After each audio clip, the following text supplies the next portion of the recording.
Hello, everyone. We've launched a new essentials guide for Copilot adoption that represents an entire new upgrade to our implementation framework for all of Microsoft 365. And I'm here to show you how this is going to streamline and accelerate all of your Copilot adoption in your organization. So let's hop in.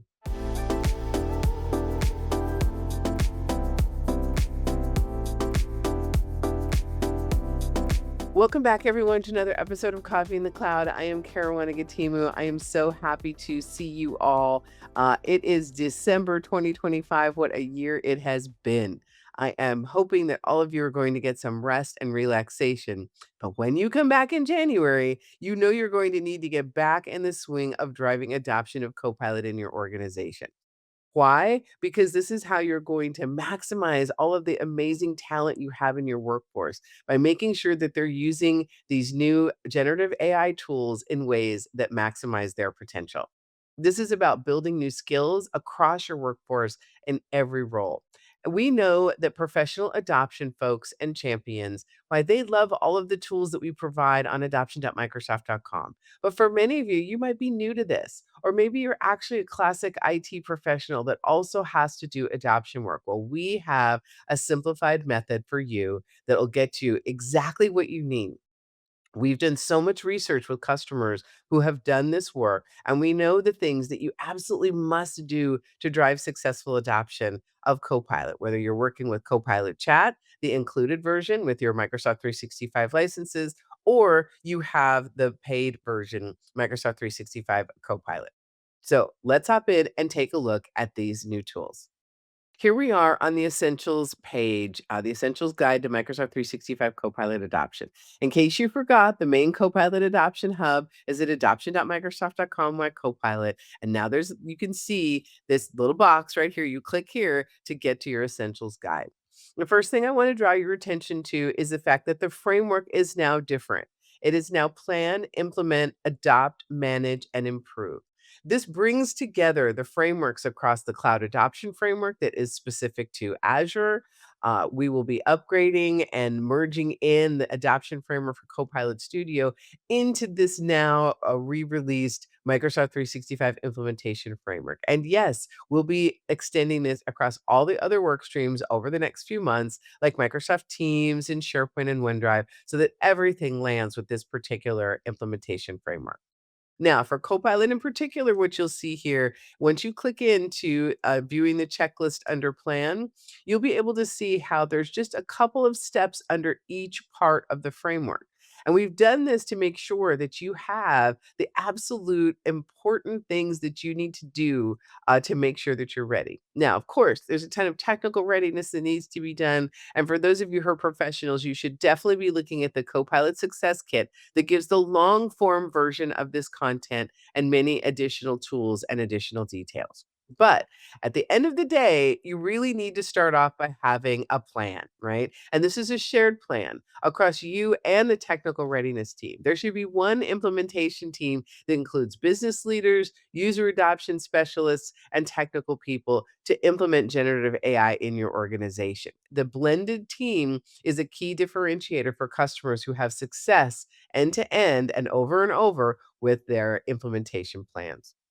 We provided for you a checklist here. You can download it in Excel. And obviously, the long form plan is much bigger, but these are the essentials, as I've said, of what you need to do.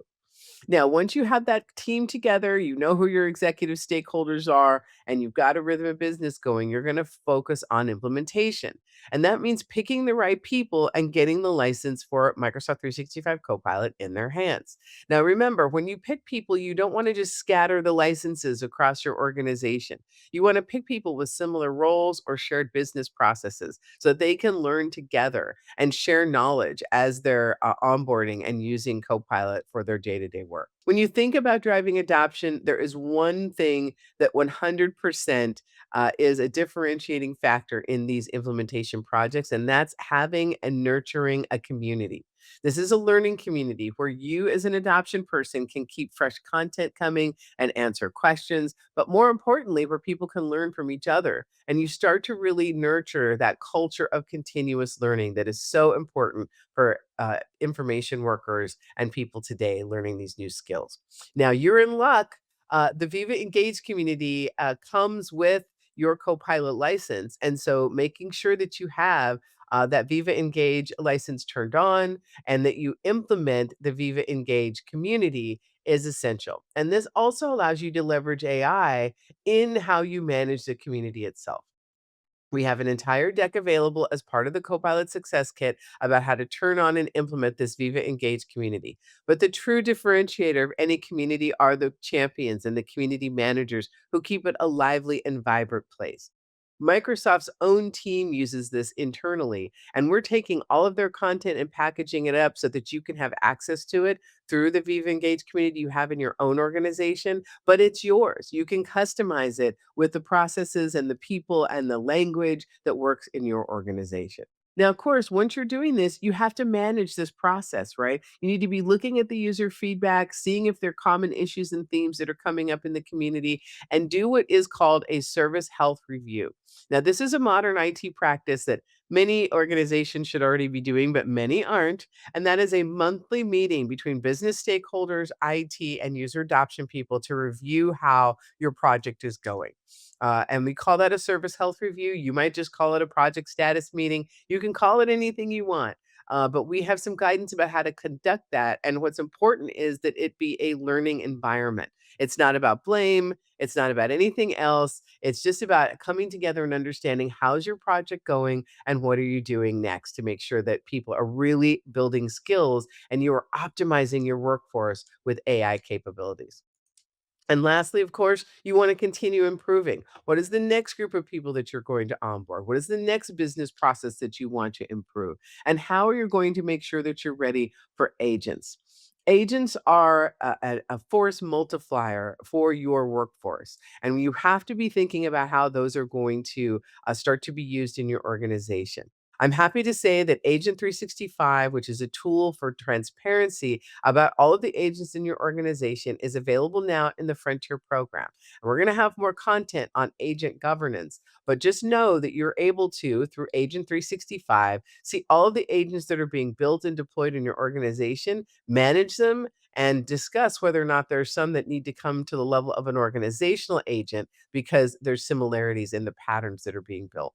We're going to talk a lot about agent governance and readiness in additional videos, but this is your view into the essentials plan. And obviously, technology implementations can be complicated, but there's really simple things that you can do to make sure that you're going to be successful. Have the right team, nurture a culture of ongoing learning, look at feedback, and just continue to turn that crank in the iterative process that we know adoption is. That's what I have for you today from our adoption team. We'll continue to give you more content and hopefully the right content. And you should join us in the Driving Adoption Forum and really give us your feedback on how all this is working. We want to make sure that you have all the tools you need to optimize your workforce for AI and success in your organization. Thanks for joining me. I'll see you again soon.